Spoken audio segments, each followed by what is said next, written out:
Merhaba arkadaşlar, kanalımıza hoş geldiniz.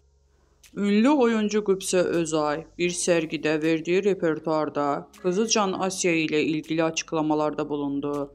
Barış Arduç ile olan evliliğinin adından söz ettiren Qübsə Özay, Kızılcan Asya'nın kendisinden ve eşinden hansı özelliklerinden almasını istediği yönünde sorulan sorulara cevap verdi.